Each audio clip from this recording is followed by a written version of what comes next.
Yo, hello, xin chào các bạn nhé. Chào mừng các bạn đã quay trở lại với channel của mình. Trong hôm nay video này mình sẽ hướng dẫn các bạn chơi vị tướng, nó chính là Moukan, gọi tắt là Ace. Đó. Ok, thì mình sẽ cộng chiêu 3 đầu tiên nhá.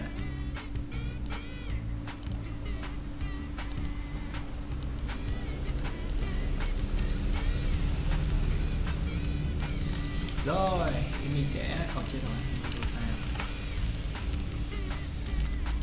Khi mà chơi vị tướng này thì mình sẽ lên chặn đường quái ở nhà đối phương nha các bạn nhé.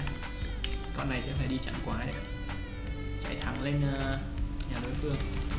Đó, các bạn đang di chuyển theo mình đi. Đó, đi theo mình nhá.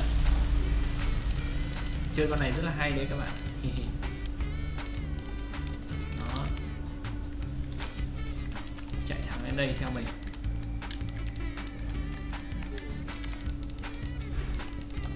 Ok nhá, chạy thẳng lên nhá. Wow. Đó, chạy thẳng lên đây này. Rồi đứng chờ ở đây. Đó, nấp sau tảng đá này. Một lát có tiền thì mình sẽ mua cái gọi là mua cái gì nhỉ? Mua gọi là mua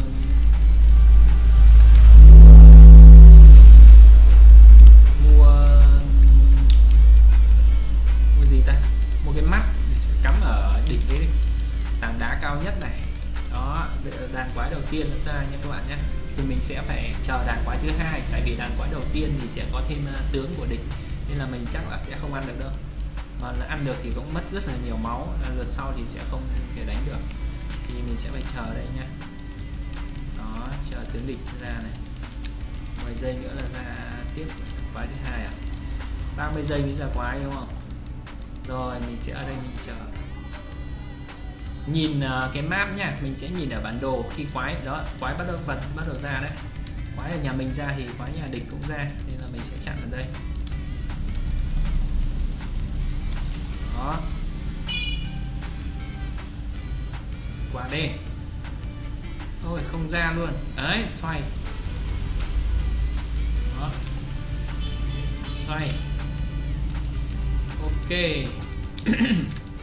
Lại lùi lại một chút nha. Phút 50 lại có đàn nữa ra đấy. Mình cứ ăn từng đàn một thôi, cho đàn sau thì để cho quái nó ra nhé, chứ không là khó lắm. Bụp. Ok. Rồi, đàn quái tiếp theo ra rồi thì mình sẽ chờ đến đàn quái sau thì mình sẽ ấy nhé. Phút thứ bao nhiêu nhỉ? Bây giờ là phút thứ 19 này, phút thứ 20 sẽ có thêm một đàn quái nữa. Đó, đây đàn quái đây nha các bạn nhé. Đây là đàn quái đang ra này. 25 rồi, mấy giây nữa sẽ lại có một đàn quái nữa ra, mình sẽ lại ra chặn tiếp. Ok. Đó, cộng chiêu R này đốt nha. R. Ra đây.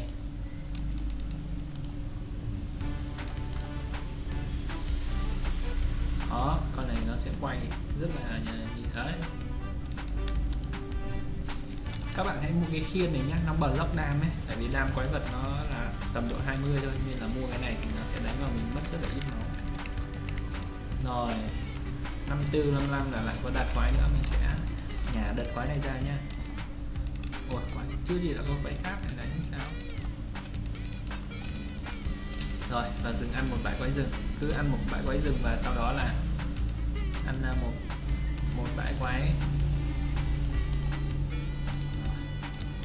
Đây là chiêu R nhé, chiêu R.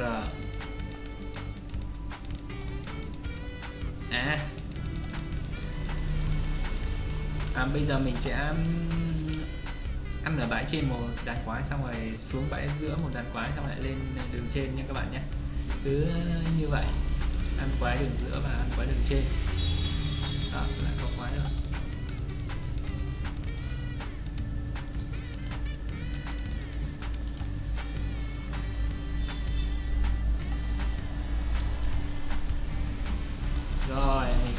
giữa nha, canh ở đường giữa này. Đường giữa đây, canh ở gần nhà luôn. 51, 52. Đến đây. Đó, 57, 58, 59, 60 sẽ có một đàn quái nhé ra. Ra rồi, đấy. Sau đó là mình sẽ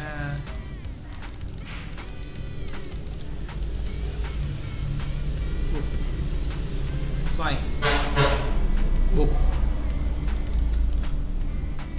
Cái chiến thuật này chỉ có thể là đánh với computer được thôi nha các bạn nhé, đánh với người không được đâu, người vào là nó bắt luôn đấy. Nghe người là chúng nó sẽ quay vào, chúng nó vã mình chết luôn.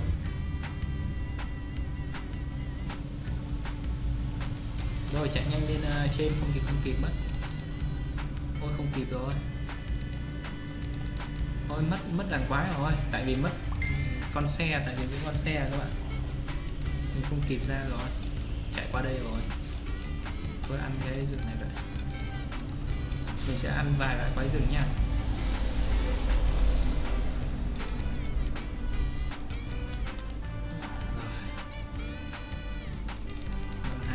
Rồi, ok, giờ ra ăn bãi quái tiếp theo này.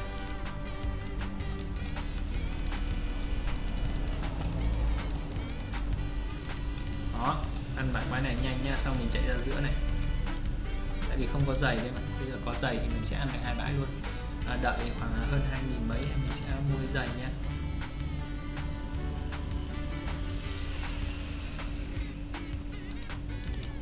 Đó, không có con xe là sẽ kịp, có con xe thì sẽ không kịp. Ăn hết được quái luôn, 4 phút 21 con. Ra giữa chặn luôn, đứng luôn ở đây. E và R, tuyệt chiêu của con này là E và R. Đường trên đã bị vỡ trụ nha, tại vì mình đi quái nên là bị vỡ trụ. Hết đi sao rồi. Rồi lại chạy lên đường trên nha, mỗi đường ăn một lượt quái. Chiến thuật này bê nhà nhanh này. LV5, đường trên một con mà nó đi mới LV4 mà mình đã mở LV5 rồi các bạn. Đường dưới còn LV3 luôn, hai thằng này LV4.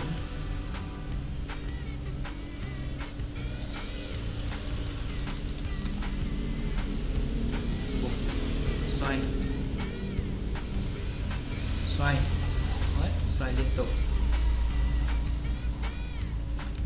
ra giữa.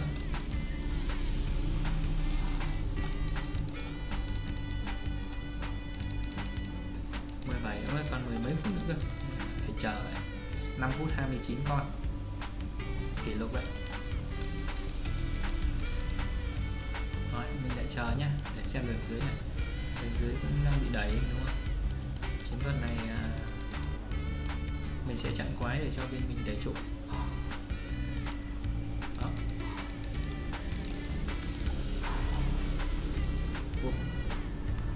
Xoay đi.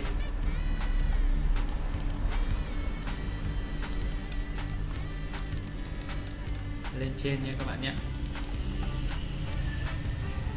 Quay đường trên con rồng này nó quay cả hai luôn, mạnh, rất là mạnh.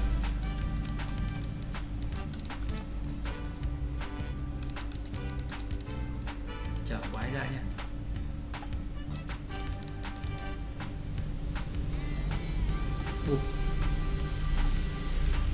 Ok, ra giữa, chỉ mất vài giây thôi.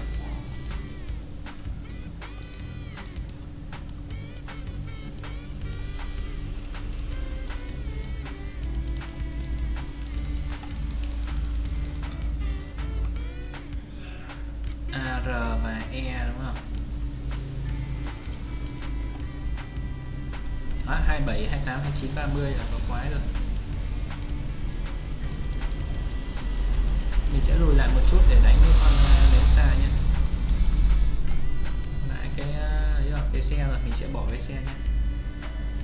Nếu không là sẽ bị chậm quá.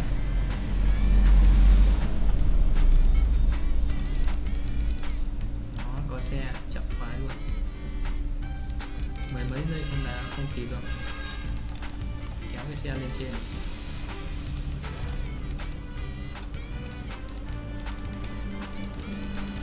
Ok, mình sẽ kéo cái con xe lên đây nha.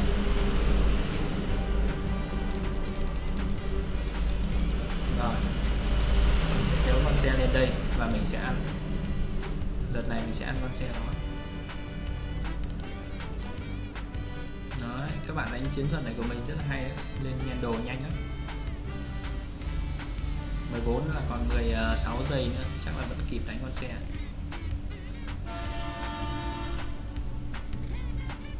Bụp. Con xe này đánh rất là lâu, 500. Ôi chết rồi, không kịp rồi, chạy xuống nhanh, không kịp.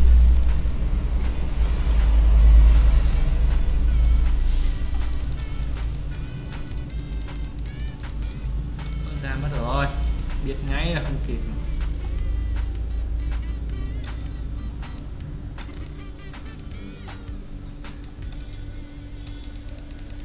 Không kịp các bạn. Đây, giết cái con rồng này.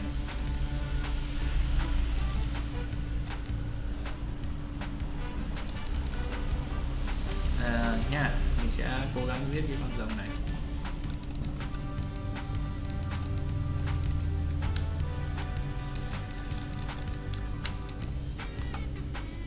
Rồi, xích được rồi. 1 First Blood các bạn ạ, mạng đầu tiên.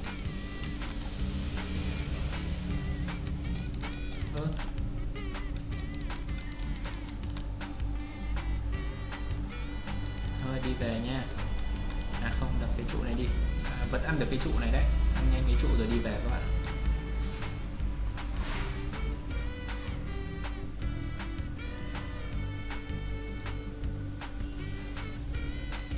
Rồi, may quá ăn được cái trụ. Tới đây mình sẽ mua về nhé, mua đồ. Rồi bây giờ đồ cũng tương đối rồi, mình sẽ đi ganh nha các bạn nha. Farm thế đủ rồi mình sẽ đi ganh. Tại vì tầm này đồ là nhiều hơn rồi, 8 phút 51 con quái vẫn là nhiều rồi. Thường thì 8 phút chỉ được khoảng 32 con là cùng. Đây 50 con là quá nhiều.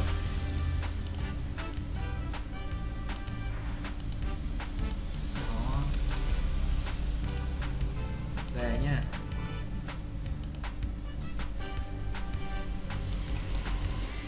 Mình sẽ mua cái giày bay này. Ok. Rồi. Bay đường nào nhỉ? Đường dưới à? Ở đường dưới đi ha. À chưa có bay luôn. Chạy thẳng đường dưới.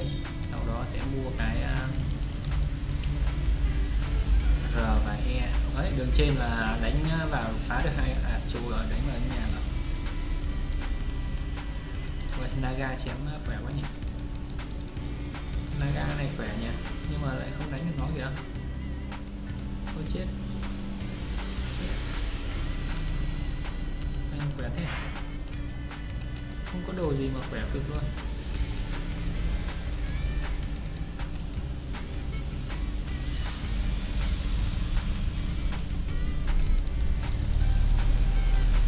Rồi ra đây nào. Đó, sẽ ăn tạm 3 con quái nha.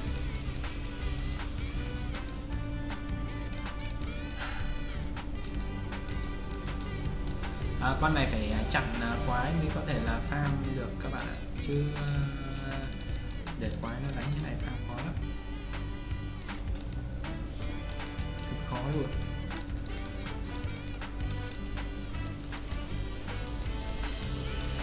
Này chỉ có đi chặn quái đấy thì sẽ không miss con nào, chứ còn đánh bo với quái thì tại vì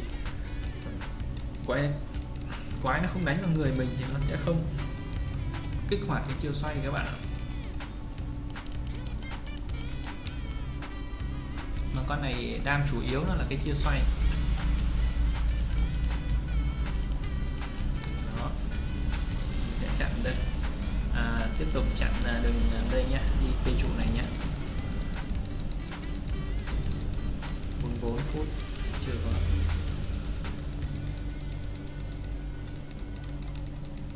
Năm 50. Chạy thẳng lên nhé. Chắc là bị bắn đậu 3-4 cái. Đó, bây giờ sẽ ăn đạn quái ở đây và quái ở đường giữa để cho bên mình nó đẩy trụ nhanh nhanh tí.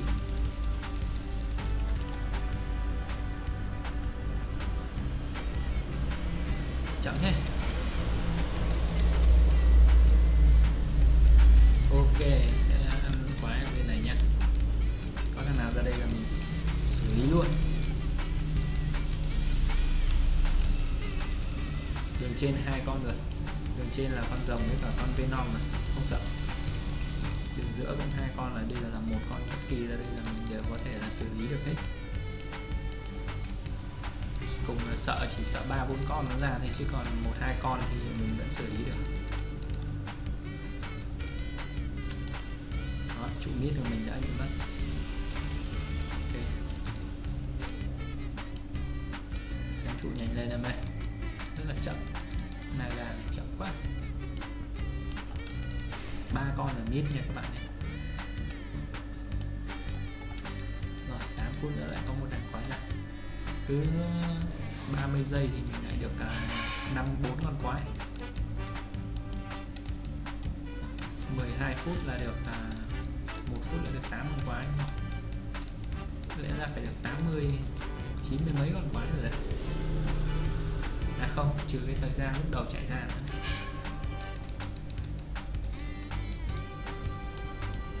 Rồi, ăn được trụ rồi. Ăn được trụ nữa đi.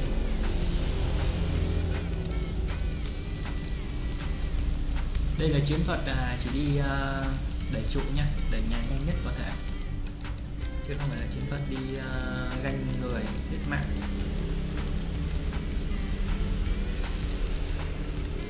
Lâu nhỉ. Chờ quái vật rất là lâu đấy.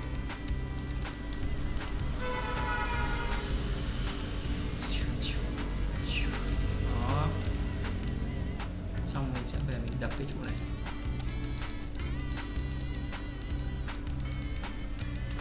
Chém lâu thế, mỗi lần chém được có từng kia máu à.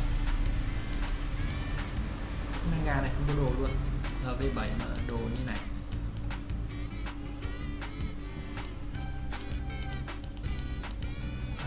Tầm này chỉ có cái mặt Agi à, mình có dây bay rồi.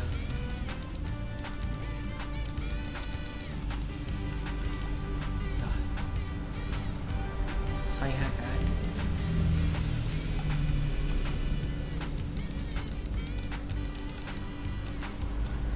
Lên.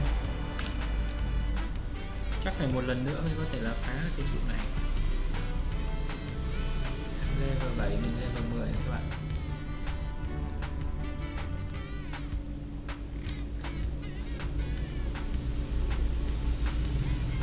Thôi rồi này. Lần nữa là sẽ phá được. Chắc mình phải mua kịp chéo đúng không? Cho nó hồi nhanh.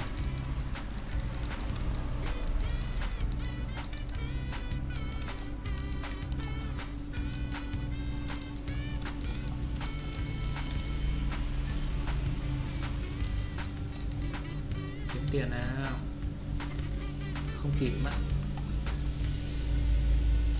Mày con vẫn kịp.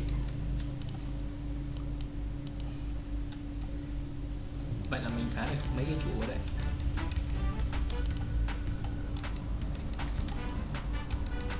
Mít.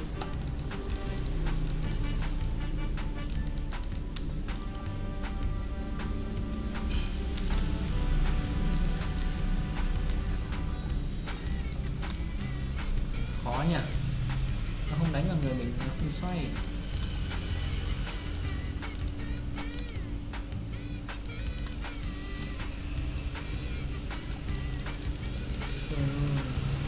Rồi mình sẽ chạy vào mình mua cái tim rồng nha các bạn nhé.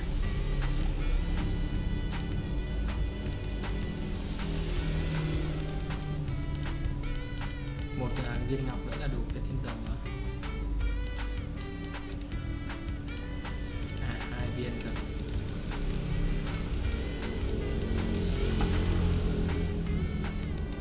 Rồi bắt đầu mình sẽ đi đánh nhau một chút nhé. Sẽ đi đánh nhau một chút đi ha. 14 phút rồi, 84 con. Rồi, con này khỏe nhỉ.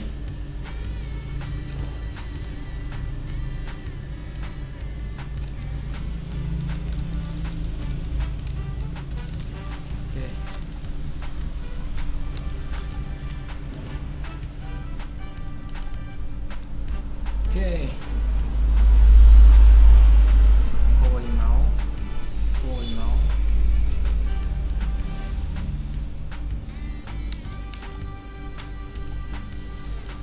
Rồi, đều là chết rồi. Thế là được chết rồi. Đó, thấy chưa? Đó, chết chưa?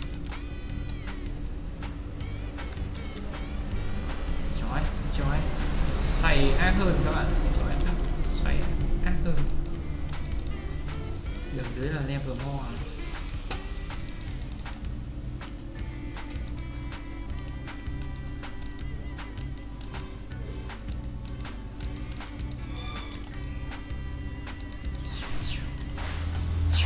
Đó, dọn quái trước. Rồi, đằng dưới đang có Yujiro ra thủ trục, nhưng mà chắc là sẽ không thủ được. Vỡ trụ rồi. Đó, thấy chưa? Cái trụ rồi các bạn.